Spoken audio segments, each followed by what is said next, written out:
আলহামদুলিল্লাহ গণতান্ত্রিক পরিবেশে নির্বাচন হয়েছে। গতকাল একটি অবাধ সুষ্ঠু নিরপেক্ষ নির্বাচনের মধ্য দিয়ে এই টুঙ্গিপাড়া কোটালীপাড়া মানুষ আমাকে বিশ্বাস করে আমার উপরে আস্থা রেখেছে।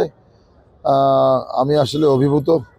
আর আমি এই মানুষের বিশ্বাসের মর্যাদাটা রাখতে চাই। আগামী দিনে এলাকায় একটি সাম্য, মানবিক, অসাম্প্রদায়িক, দুর্নীতিমুক্ত, মাদকমুক্ত টুঙ্গিপাড়া কোটালীপাড়া করতে চাই। সেজন্য আমি এলাকার সকল মানুষের সর্বাত্মক সহযোগিতা কামনা করি। এখানে অবকাঠামোগত কিছু উন্নয়ন হয় নাই সেটা বলা যাবে না, হয়েছে। তো সেগুলো সব দুর্নীতির নিদর্শন হিসেবে দাঁড়িয়ে আছে। আর পরিকল্পিতভাবে মানুষের যে কর্মসংস্থানের সুযোগ সৃষ্টি করা, সেরকম কোনো পরিকল্পনা এর আগে কেউ গ্রহণ করে নাই।